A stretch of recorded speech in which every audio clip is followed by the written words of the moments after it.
Welcome back to What Arty Noobs with General Disturbance, and this is a Grille, the Tier 5 German SPG, and we're on the south spawn of Himmelsdorf. And this particular Grille is being commanded by Kill Them All 365.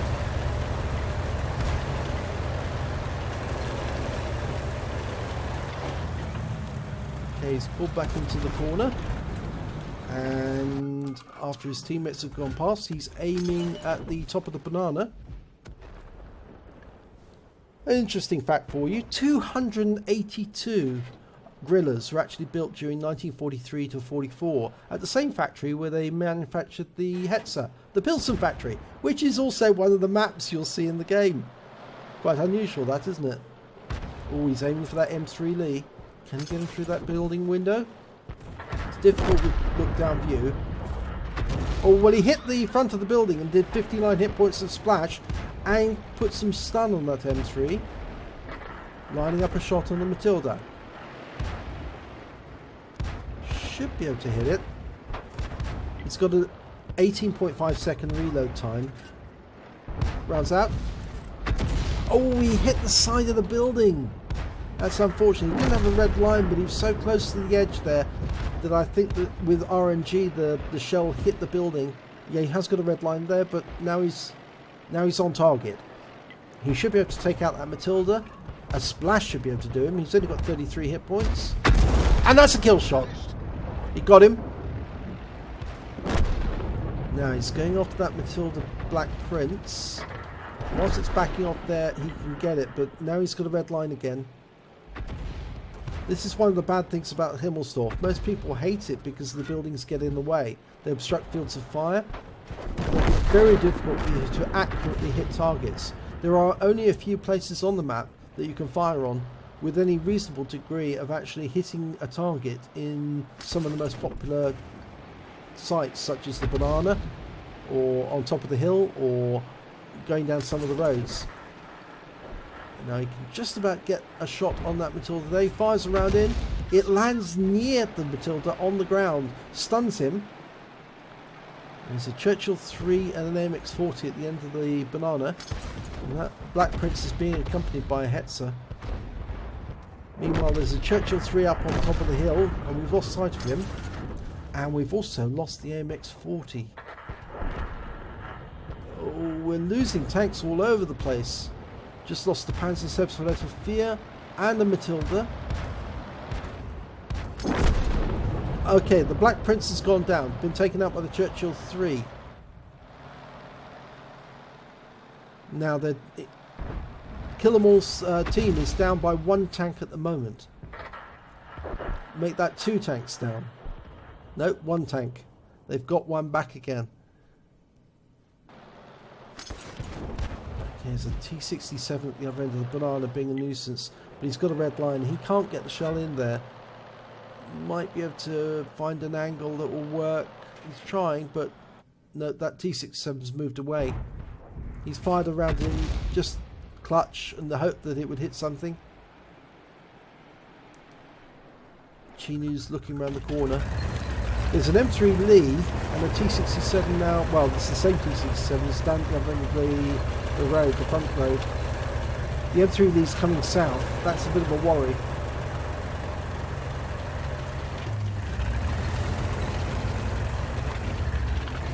He's decided to go back and fire from that position again. See if he can get a shot on that Churchill. His teammate, his platoon mate in the T-67, has spotted the Churchill going up the banana again, going after the Churchill 3 and the Chinu. Oh, and they're exchanging fire.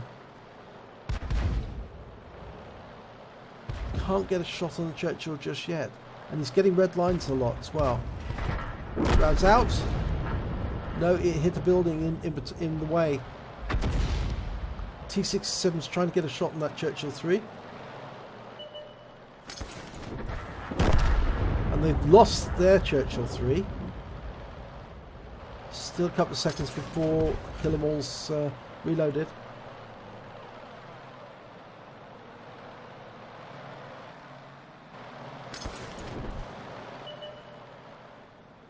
There's the Su-122 of the enemy team. This is looking really bad. He's only got his platoon mate left, and he's getting pummeled by the Churchill. I don't think a tank destroyer like that is supposed to go up against a Churchill. And that round went in, but he managed to get the T-67, the enemy T-67, but unfortunately he lost his platoon mate, so he's all on his own now against 4 enemies. But I do notice that he actually killed that T-67 just after his platoon mate was killed. So he might be on for a Kolobanov here. Okay, he's going to set up an ambush. I think he's expecting the Churchill 3.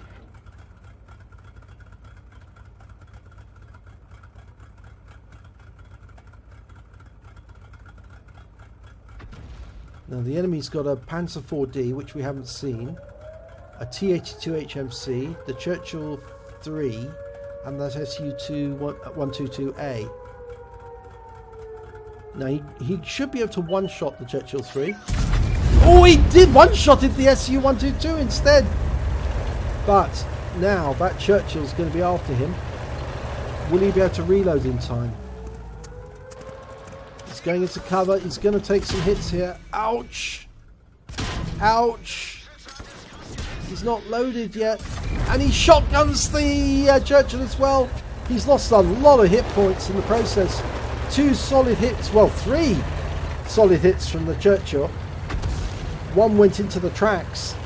He's down to 12 hit points. He's only got 2 enemies to get now though, the T-82 and the Panzer 4D. Now, presumably, the T-82's up the other end.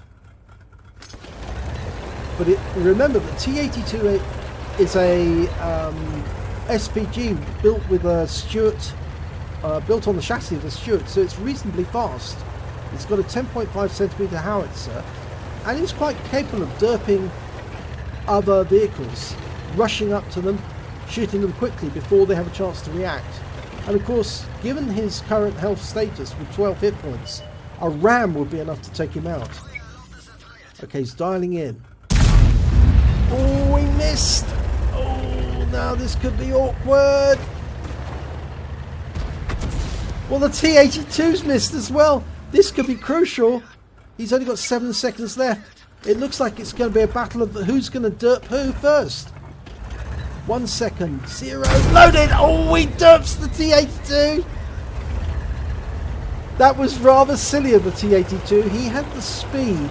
He could have run away, or he could have got behind the Grille and then shot him in the rear. But instead he just drove up right in front of him and allowed him to derp him in the face with the 15cm howitzer shell. Ouch. So, is the Panzer 4D still in the enemy cap? Is he in the spawn point? We haven't seen him. In fact, nobody's seen him. He hasn't got any damage. This might be the easiest, well, it's certainly not the easiest Kolobanov, because, yeah, he's still there, he's still in the spawn point. He could drive up, sit behind him, wait until he's got the Invader's Medal, and then derp him in the rear to take the game. Oh, kill shot! That's the Kolobanov. Very nicely done. It's a bit of a pity that the last one was AFK, but what the hell, it's still a Kolobanov. Okay, let's have a look at the end of battle results. Well, it's only a first-class tanker, which is a bit disappointing for Kill 'Em All 365 in the Grille. He also picked up a Bruiser Medal for getting at least 5 critical hits, crew incapacitations or module damage. He got 14 in that battle. And he picked up a Kolobanov Medal, the medal that everyone would like to get, for standing alone against 5 of the enemy and succeeding. Yes, he did get the Kolobanov because he did wipe out that T-67 just after the T-6, his own teammate, the T-67, was taken out by the Churchill.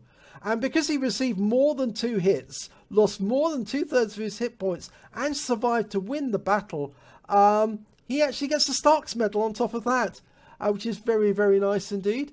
he managed to do at least 6 kills, and we can see them there, and he picked up a top gun. And because he took out both of the enemy Arty, the SU-122 and the T-82 HMC, he also picks up a counter battery fire medal. So, most damage on his team, 1,039 hit points.